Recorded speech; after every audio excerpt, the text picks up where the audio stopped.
அருள் TV நேயர்களுக்கு அடியேன் உங்கள் சிவயோகி சிவசக்திமான் சுவாமிகள் வணக்கத்தை தெரிவித்துக் கொள்கிறேன். அன்பு நேயர்களே, இந்த பதிவில் வரக்கூடிய 29/3/2025 அன்றைய தினம் சனி பெயர்ச்சி நடைபெற இருக்கின்றது.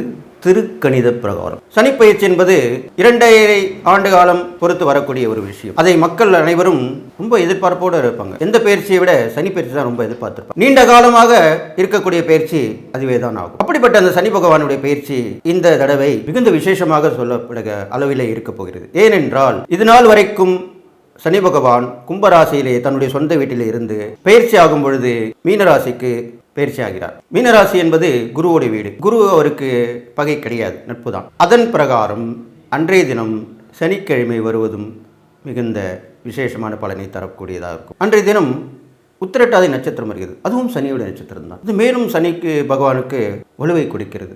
அவர் மீனராசியில் இருந்து கொண்டு 3, 7, 10 ஆகிய இடங்களை பார்வையிடப் போகிறார். அது வரிசையாக ரிஷபம், கன்னி, தனுசு இந்த 3 ராசிகளுமே தான் இருக்கும் இடத்திலிருந்து பார்க்க போகிறார்.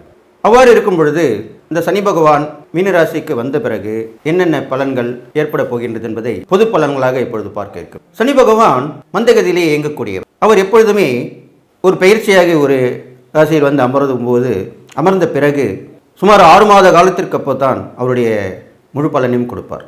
அவர் எப்பவுமே தாமதமாகவும் மந்தகதியிலுமே தான் இயங்கக்கூடியவர். அவருக்கு மந்தன் என்ற பெயரும் உண்டு. எனவே அப்பேற்பட்ட அந்த சனி பகவான் மீனராசியில் வந்து அமரும் போது குருவோட வீடாக சொல்லப்படும். சுபத்துவம் மிகுந்த கிரகமாக விளங்கக்கூடிய தேவ குருவாக விளங்கக்கூடிய குரு வீட்டில் வந்து அமர்கிறார். அப்போ என்ன பண்ணுவார்? நல்லவர் வீட்டில் இருக்கும்போது நல்லது மட்டும்தான் செய்வார், தீய பண்களை குறைத்து கொள்வார். இது பெரிய சந்தோஷம் இல்லையா உங்களுக்கு? அதற்கப்புறம் பார்த்தீங்கன்னாக்கா அந்த மீனராசியிலே அவர் இருக்கும் பொழுது என்னென்ன பலன்கள் ஏற்பட போகிறதுன்னு பார்த்தால், மீனராசி என்பது நீராசியாக சொல்லப்படுகிறது. எனவே அவர் அந்த மீனராசியிலே இருக்கும் காலத்திலே நிறைய வெள்ளப்பெருக்கு ஏற்படும், மழை பொழியும், மக்களுக்கு தேவையான பொருட்களுடைய கிடைக்கக்கூடிய விவசாயம் செழிக்கும். சனி பகவான் விவசாய கிரகம் என்று கூட சொல்லப்படுகிறார். அதனால் விவசாயம் கண்டிப்பாக செழிக்கும். அது இல்லாமல் மீனராசியில் அவர் விட்டிருக்கும் பொழுது குருவுடைய தன்மையும் எடுத்துக்கொள்வார். அப்பொழுது குருவுடைய தன்மை என்ன? தனகாரகன், புத்திரகாரகன், ஆலோசகர் இப்படிலாம் சொல்லப்படுகிறார். குருவாக இருந்து வழிநடத்தி செல்பவர் இப்படிலாம் சொல்லப்படுகிறார் குரு பகவான். அந்த தன்மையும் அவர் எடுத்துக்கொண்டு நீதி, நேர்மை, சத்தியம் எல்லாத்தையும் நிலைநாட்டுவார். சரியான இருப்பார். மக்களுக்கு நல்ல ஒரு வாழ்க்கையை வாழ்வதற்கான வழிமுறைகளை காட்டுவார். அரசாங்கத்தினார் மூலமாகவும் நீதித்துறையில் நீதிபதிகள் மூலமாகவும் சரியான தீர்ப்பு கிடைக்கும். இதனால் வரைக்கும் தாமதமாக இருந்திருக்கலாம், சரியான தீர்ப்பு கிடைக்காமல் இருக்கலாம். இனி வருங்காலிலே நல்ல தீர்ப்பு கிடைக்கும் என்பதை எதிர்பார்க்கலாம். தப்பு செய்தவர்களுக்கு தண்டனை கண்டிப்பாக கிடைக்கும். அது இல்லாமல் பெண்கள், குழந்தைகள் வகையிலே நல்ல முன்னேற்றம் ஏற்படும். இதனால் வரைக்கும் அவங்க தான் ரொம்ப கஷ்டப்பட்டு வராங்க. எங்கு பார்த்தாலுமே பெண்கள், குழந்தைகள் வன்கொடுமைக்கு ஆளாக்கப்படுகிறார்கள். அடிக்கடி துயரமான சம்பவங்கள் நிகழ்கிறது. இதையெல்லாம் நாம் பார்த்து கொண்டிருக்கிறோம். அதையெல்லாமே குறைந்துவிடும். அதற்கான பாதுகாப்பு பலப்படுத்தப்படும். சட்டம் தன் கடமையை செய்யும். ஆள்பவர்கள் நல்ல முறையிலே மக்களுக்கு பாதுகாப்பு கொடுப்பார்கள். இதெல்லாமே நடக்க போகுது. அது இல்லாமல் அவர் பார்க்கும் ராசிகளாகிய ரிஷபம், கன்னி, தனுசு, ரிஷபராசியை 3ஆம் பார்வையாக பார்வை செய்கிறார். அப்பொழுது அந்த ரிஷபராசிக்குரியவர் சுக்கிரன். அவர் சனி பகவானுக்கு நட்பு கிரகம்தான். எனவே ரிஷபராசியை பார்ப்பதனால் நல்ல சுகபோக வாழ்க்கையும் தரக்கூடியவராக விளங்கப் போகிறார். சுகபோக வாழ்க்கை என்றால் என்ன? வீடு, மனை, வாகனம், நல்ல ஒரு வசதியான வாழ்க்கைக்கு தேவையான பொருட்கள் கிடைப்பது, பண தேவைகள் பூர்த்தியாவது, இதெல்லாம் தான் சொல்லப்படுகிறது. அப்பேற்பட்ட அந்த வாழ்க்கையை தருவதற்குமாக அவர் காரணகர்த்தாவாக ஆகிறார். அடுத்ததாக நல்ல ஒரு குணத்தை மக்களிடையே கொடுக்கக்கூடியவராகவும் விளங்குகிறார். அந்த பார்வையின் பலனாக மக்கள் பிடிவாத குணத்தை விட்டு தப்பு செய்பவர்கள் தன்னுடைய தவறை உணர்ந்து நடந்து கொள்வார். அடுத்ததாக கன்னிராசியையும் பார்வையிடுகிறார். கன்னிராசியை பார்வையிடும் போது அந்த ராசியுடைய அதிபதி புதனும் நட்பு கிரகம்தான்.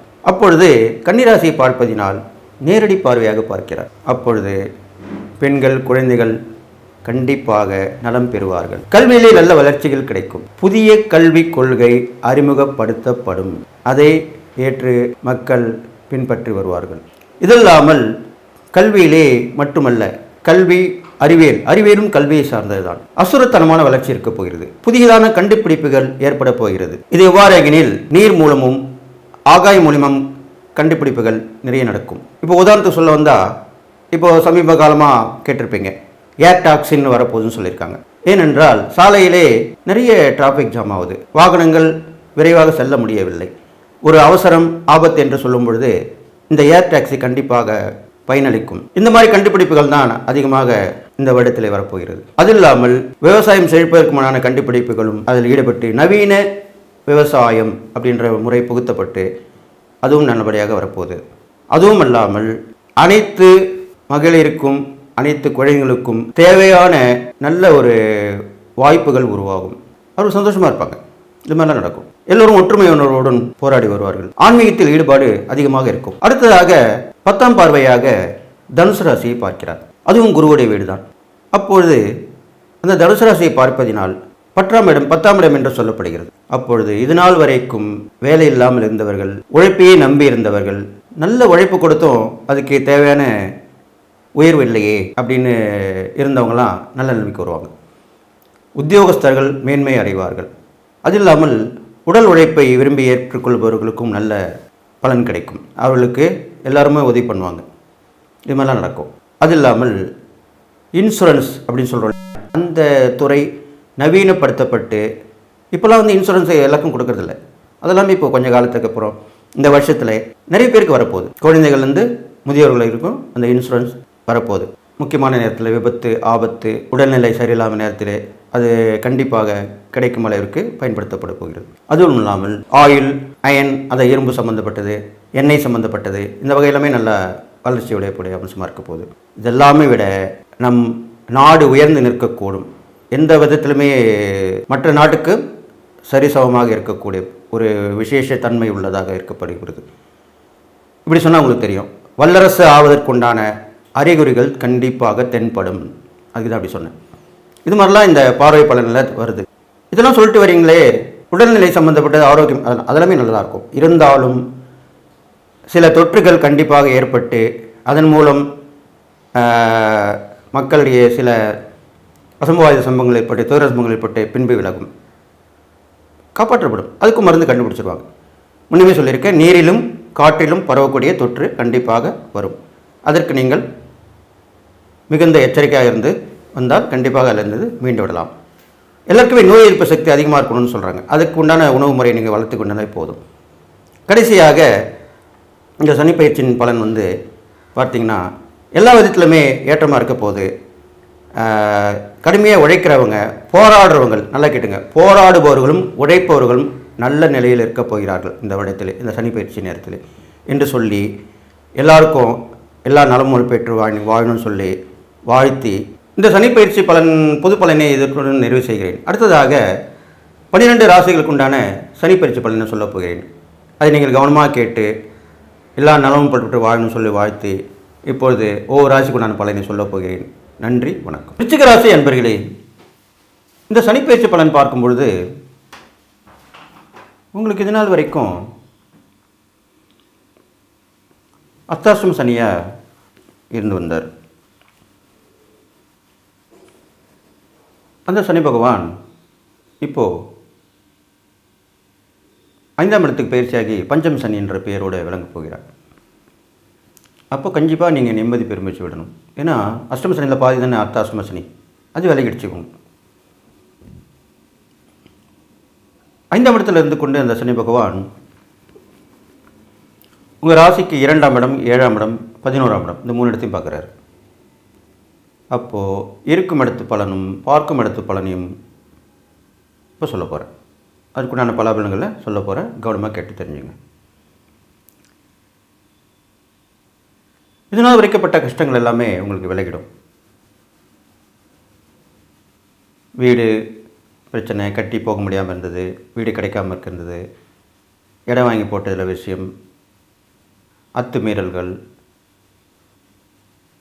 வாகனம் பழுதாகி அடிக்கடி செலவு கொடுத்துக்கிட்டு இருந்தது, சொந்த பந்தங்கள், நட்புறவுகள் எல்லாமே பிரச்சனையாக இருந்தது, எல்லாமே இப்போ விலகிடும்.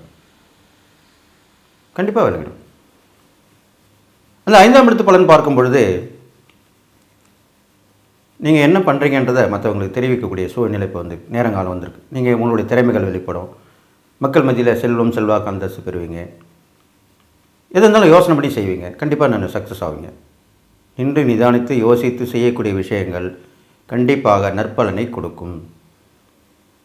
மக்கள் தொடர்பு ஏற்படும். உங்களுடைய குழந்தைகள், புத்திரபுத்திரிகள் சொல்கிறாங்க இல்லையா, ஆண் குழந்தைகள் பெண் குழந்தைகள், அவங்களுடைய வளர்ச்சிகள் நல்லா இருக்கும். கல்வியில் வளர்ச்சி வருவாங்க, விளையாட்டுத்துறையில் வளர்ச்சி ஏற்படும். சில பேர் சாதனை புரியறதுக்கூடிய அமைப்பாக இருப்பாங்க, அதனால அவங்க நல்ல பேர் வந்து சேரும். இதெல்லாமே நடக்கும். ரொம்ப நாளாக மனசில் போட்டு குழப்பிக்கிட்டு இருந்த ஒரு விஷயம் கண்டிப்பாக பூர்த்தியாகும். முன்னோர்கள் ஆசீர்வாதம் கிடைக்கும், மூத்தோர்களோட ஆசீர்வாதம் கிடைக்கும். முறைப்படி அவங்களுக்கு செய்யக்கூடிய சிரார்த்தங்களையும் திதி மற்றும் செய்யக்கூடிய விஷயங்கள் எல்லாமே முறைப்படி செஞ்சுட்டு வந்தீங்கன்னா கண்டிப்பாக நல்லது நடக்கும். அது இல்லாமல் அடிக்கடி பயணங்கள் ஏற்பட்டுட்டு இருக்கும், அது மூலிமா நல்ல விஷயங்கள் நடக்க போகுது உங்களுக்கு. பெரும்பாலும் எதிர்பாராத வகையில் தான் உங்களுக்கு நன்மைகள் நடக்கும். இந்த காலகட்டத்தில் ஒரு பிரயாணம் போயிட்டு வருவீங்க, எதிர்பார்த்து போவீங்க, போன இடத்துல சக்ஸஸ் ஆகாது. இருந்தாலும் நீங்கள் போயிட்டு திரும்பி வந்த உடனே சக்ஸஸ் ஆன மாதிரி ஒரு மெசேஜ் உங்களுக்கு வந்து சேரும். இப்படி தான் நடக்க போகுது. அதுவும் நல்ல விஷயம் தானே. எதிர்பார்த்து போகிறத விட எதிர்பாராமல் வர்றது ரொம்ப விசேஷம். அதெல்லாம் நீங்கள் அனுபவித்து நல்லா வாழ்த்து சுகப்பட போகிறீங்க. அடுத்தது பார்த்தீங்கன்னாக்கா உங்களுக்கு 5ஆம் இடத்துல இந்த சனி பகவான் உங்கள் ராசிக்கு 2ஆம் இடத்தை பார்ப்பதனால கொடுக்கல் வாங்கல் இந்த விஷயங்கள் கொஞ்சம் கரெக்டாக நடக்கும். ஸ்ட்ரெயிட் ஃபார்வர்டாக இருந்தீங்கன்னா கண்டிப்பாக நல்லா நடக்கும். நீங்கள் கரெக்டாக கொடுத்து கரெக்டாக வாங்கினீங்கன்னா கண்டிப்பாக நல்லா நடக்கும். உங்கள் வாக்கு தவறுனாலோ தடைப்பட்டாலோ பிரச்சனை வரும். நீங்களும் கரெக்டாக இருந்தீங்கன்னா அவங்களும் கரெக்டாக இருப்பாங்க, எந்த பிரச்சனையும் வராது. நீங்கள் ஒரு இடத்துல உதவி கேட்குறீங்க, நான் இந்த தேதி இந்த மாதத்தில் கொடுத்துட்றேன் அப்படின்னா கண்டிப்பாக கிடைக்கும். அதே மாதிரி நீங்கள் கொடுத்துடணும். அதே மாதிரி நீங்கள் ஒருத்தருக்கு உதவி பண்ணாலும் அவங்ககிட்ட பேசி வாங்கிட்டு பண்ணிங்கன்னா கரெக்டாக அது மாதிரி நடக்கும். இதெல்லாமே நடக்க போகுது. குடும்பத்தில் உங்களை விட்டு பிரிஞ்சிருந்தவங்களாம் வந்து சேருவாங்க, அவங்களுடைய ஆதரவு கிடைக்கும். குடும்பத்தோடு போயிட்டு வருவீங்க நிறைய விஷயங்கள், நிறைய இடங்களுக்கு. அது சுற்றுலாவாக இருக்கலாம், ஒரு சுபகாரிய விசேஷமாக இருக்கலாம், அது மாதிரி நல்ல விஷயங்கள் போயிட்டு வருவீங்க. அது இல்லாமல் உங்களுக்கு வரக்கூடிய ஆபத்துலாம் விலகி போயிடும், கிட்ட வர மாதிரி வந்து போயிடும். உங்களுக்கு முகஸ்துதி ஏற்படும். முகஸ்துதினா பெருமை, உங்களை பார்த்து பாராட்டக்கூடியவர்கள். இது வரைக்கும் பாராட்டாமல் இருந்திருப்பாங்க, இப்போ பாராட்டுவாங்க, உங்கள் முன்னாடியே சொல்லுவாங்க. அது நல்லது நடக்கும். அது மாதிரி விஷயம்லாம் நடக்க போகுது. அடுத்ததாக பார்த்தீங்கன்னாக்கா உங்கள் ராசிக்கு 7ஆம் இடத்தையும் பார்க்குறார் சனி பகவான். இப்போ 7ஆம் இடத்தை பார்க்கும் பொழுது கணவன் விட்டு பிரிஞ்சிருந்த மனைவியாக இருந்தாலும் சரி, மனைவி விட்டு பிரிஞ்சிருந்த கணவன் இருந்தாலும் வந்து சேருவாங்க. ஒரு பிரச்சனை வந்து பிரிஞ்சிருப்பாங்க, அவங்க திருப்பி வந்து சேருவாங்க.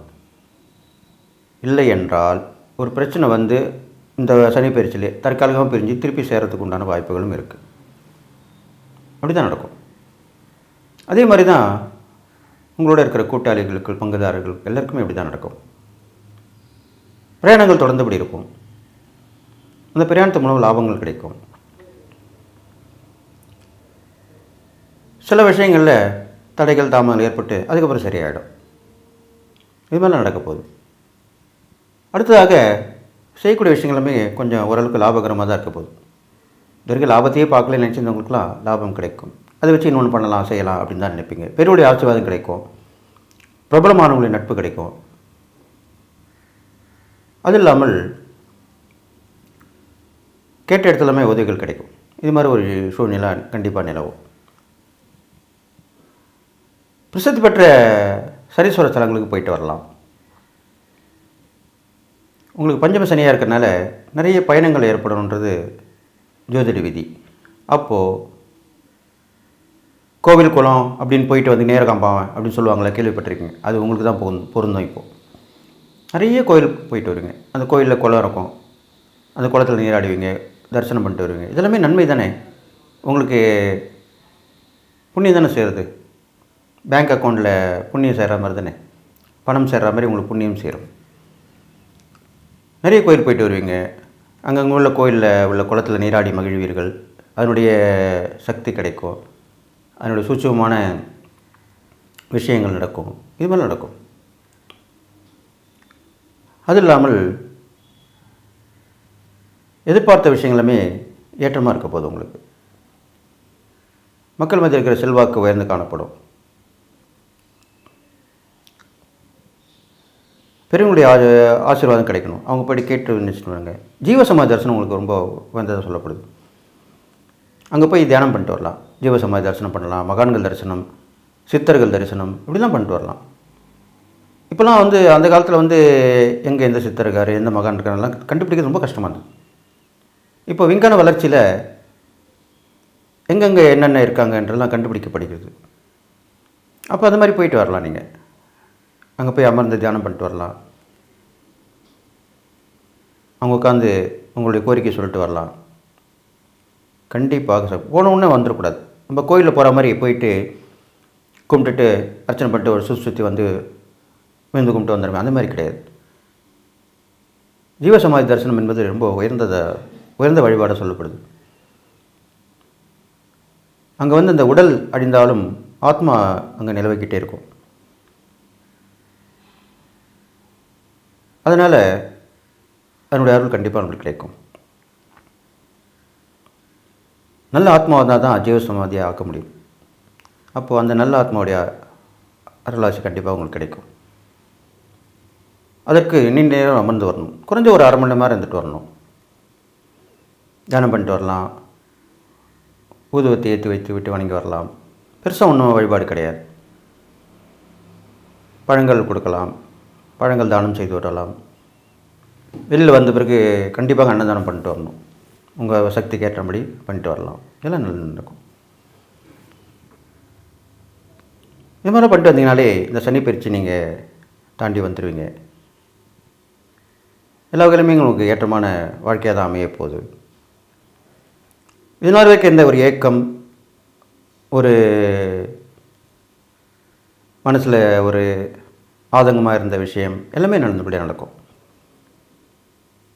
எல்லார்கிட்டையும் சொல்லி நீங்கள் ஷேர் பண்ணுவீங்க, சந்தோஷப்பட்டுப்பீங்க.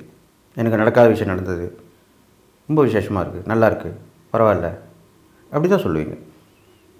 இதனால் வரைக்கும் நான் சாமியே இல்லைன்னு நினச்சிருந்தேன், ஆனால் இப்போ இருக்குன்னு சொல்கிறேன்.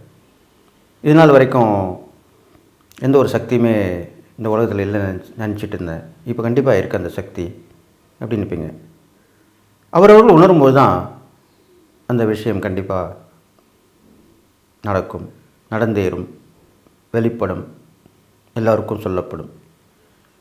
அவரவர்களும் அனுபவப்படலாம் சொல்ல முடியாது. சில பேர் இறைசக்தி பார்த்துன்னுவாங்க, அதுக்கிட்ட பேசணுன்னுவாங்க. மற்றவர்கள் பார்க்கும்போது கேட்கும்போதும் நகைப்புக்குரிய விஷயமா இருக்கும். ஆனால் அது அல்ல உண்மை. ஏன்னா நானும் அனுபவத்தில் உணர்ந்திருக்கேன், பார்த்துருக்கேன், இறைசக்தியை பார்த்துருக்கேன், தரிசனம் பண்ணியிருக்கேன், பேசியிருக்கேன். அப்போ எப்படி நான் அதை இல்லைன்னு மறுக்க முடியும்? அப்போ கண்டிப்பாக உண்டு. அது அவரவர்கள் உணரும்போது தான் அது தெரியும். அதனால் நீங்கள் எல்லா விஷயத்துலையுமே இப்போது உங்களுக்கு நல்லது நடக்க போகுது. இது இல்லாமல் தினசரி பிரம்மபுரத்தில் எழுந்து தியானம் பண்ணிட்டு வரலாம். நீங்கள் பண்ணிட்டு வந்தீங்கன்னா உங்களுக்கு எண்ணங்கள், நீங்கள் நினைத்த விஷயங்கள் நடக்கும், எண்ணங்கள் பலிதமாகும். இது மாதிரிலாம் நடக்கும் விஷயம். இது மாதிரிலாம் செஞ்சு நான் சொன்ன இந்த இறை பரிகாரங்கள், தான தர்மங்கள் இதெல்லாம் பண்ணிட்டு வந்தீங்கனாலே உங்களுக்கு நல்ல விஷயம் நடக்கும். இந்த சனி பயிற்சியில் நீங்கள் வணங்க வேண்டிய சூட்சும பரிகாரத்துடைய தெய்வமாக விளங்கக்கூடியவர் திருப்பதியில் இருக்கிற வெங்கடாஜலம்.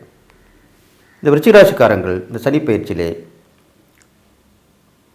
அதுக்கு போயிட்டு வந்தாலே போதும். மற்ற பரிகாரங்கள் தானம்லாம் குறைவாக பண்ண விட போதும், ஒரு பிரச்சனை இல்லை. இந்த ஸ்தலத்துக்கு நீங்கள் போயிட்டு வந்தீங்கன்னா கண்டிப்பாக நல்லது நடக்கும். சனியுடைய பலன்கள் கெடுபலன் குறைஞ்சி நற்பலன் ஏற்படும். திருப்பதி வெங்கடாஜலபதி தரிசனம் பண்ணிட்டு வாங்க. அது ஒரு திங்கட்கிழமையாக இருக்கலாம், புதன்கிழமையாக இருக்கலாம், சனிக்கிழமையாக இருக்கலாம். பெரும்பாலும் சனிக்கிழமை நல்லது. அப்படி தவறினால் திங்கள் புதன்கிழமை தரிசனம் இது பண்ணிட்டு வந்தீங்கன்னா இந்த சனி பயிற்சியால் ஏற்படக்கூடிய கெடுபலன் கொஞ்சம் நற்பலன் தான் ஏற்படும் சொல்லி நீங்கள் எல்லா நலமும் வளம் பெற்று வாழ்வீங்க சொல்லி வாழ்த்தி விடைபெறுகிறேன். நன்றி, வணக்கம். கடவுள் அருள் டிவியை பார்த்தமைக்க நன்றிகள். மேலும் இது போன்ற தகவல்களை தெரிந்து கொள்ள கடவுள் அருள் டிவியை சப்ஸ்கிரைப் செய்யுங்கள். மறக்காமல் பெல் ஐக்கானை கிளிக் செய்யுங்கள்.